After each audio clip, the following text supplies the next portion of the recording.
বন্ধুরা, মানুষ ভাবে রোগ শুরু হয় বাইরে থেকে, কিন্তু ইমাম জাফর সাদিক আলাইহিস সালাম বলেছেন অনেক রোগের মূল শুরু হয় ভেতর থেকে, আর সেই ভেতরের কেন্দ্র হল পাকস্থলী।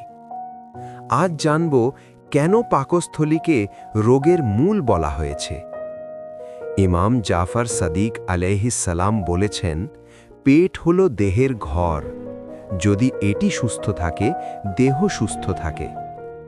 তিব্বে আহলে বাইতের দৃষ্টিতে অতিভোজন, অনিয়মিত খাদ্য, ভারী ও অপাচ্য খাবার, দেরিতে খাওয়া এসব রোগের সূচনা করে। ইমাম বলেন, অতিরিক্ত খাবার রোগের উৎস। পেট পুরো ভরে খাওয়া হজম প্রক্রিয়াকে দুর্বল করে। ফলাফল গ্যাস, অ্যাসিডিটি, মাথা ব্যথা, দুর্বলতা, হৃদরোগ পর্যন্ত।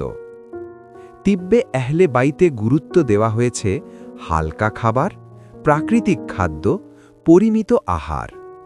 মধু, যব, খেজুর ইত্যাদি শরীরকে শক্তি দেয়, কিন্তু ভার সৃষ্টি করে না। অনিয়মিত সময় পাকস্থলীর ছন্দ নষ্ট করে।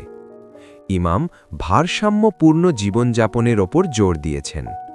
খাওয়ার মধ্যে পর্যাপ্ত বিরতি হজম শক্তিশালী করে। রাগ, দুশ্চিন্তা, ভয় পাকস্থলীর ওপর সরাসরি প্রভাব ফেলে।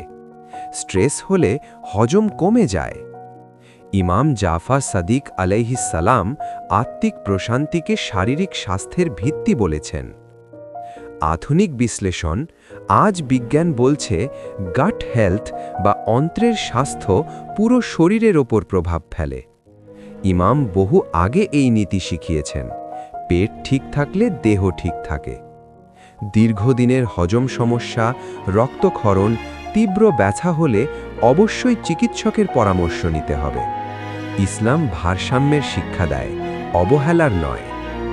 বন্ধুরা, পাকস্থলী শুধু একটি অঙ্গ নয়, এটি স্বাস্থ্যের ভিত্তি। ইমাম জাফর সাদিক আলাইহিস সালামের শিক্ষা বলছে, পরিমিত খাও, সময় মেনে খাও, মানসিক শান্তি রাখো, তাহলেই রোগ কমবে ইনশাআল্লাহ।